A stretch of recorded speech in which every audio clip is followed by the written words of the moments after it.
Pat Conroy died a few days ago of pancreatic cancer. He was 70 years old. He was a writer, and Pat Conroy was proud of being a writer. He was a Southerner, claiming Beaufort, South Carolina as his home, and Pat Conroy was fiercely proud of being known as a Southern writer.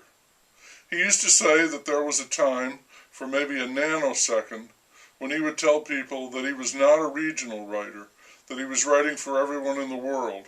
And his mother got wind of that, and she told him, "Don't you ever be afraid to call yourself a Southern writer, son. You be proud of that." He was a military brat when he was young, constantly on the move, and he attended the Citadel, a proud bastion of Southern military life and culture.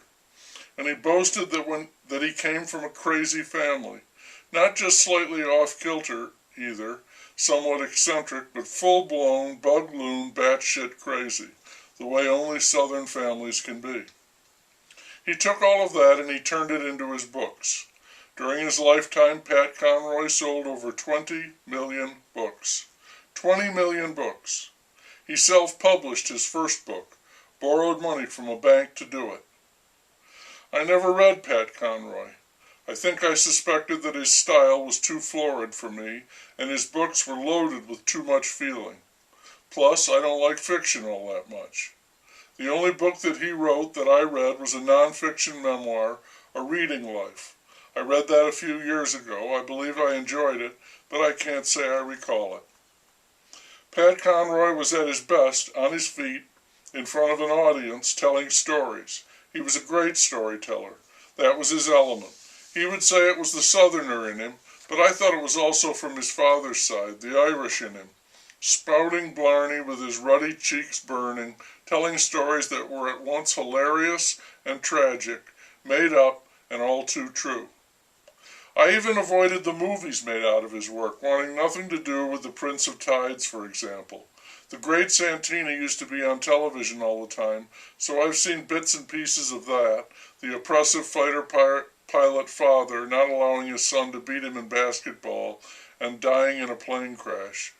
That wasn't bad, but Robert Duvall is pretty good in almost everything he's in.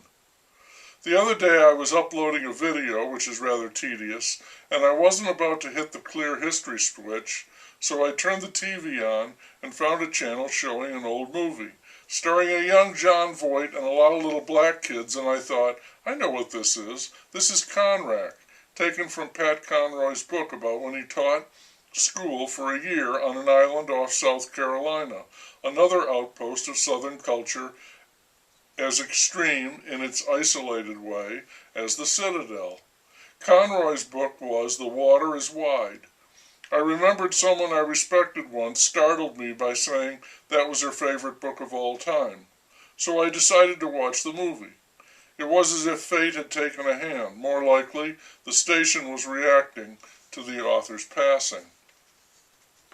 I had missed the beginning, but I caught most of it.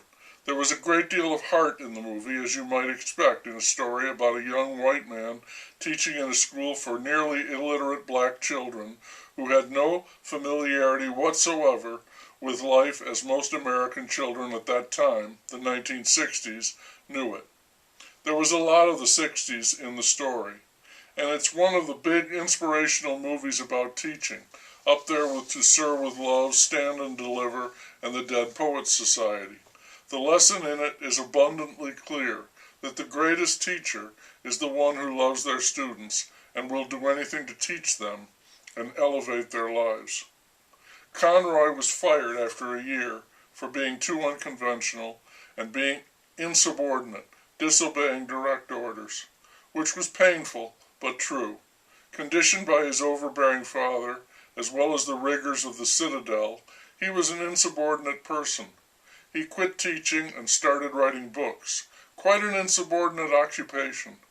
He never stopped until now.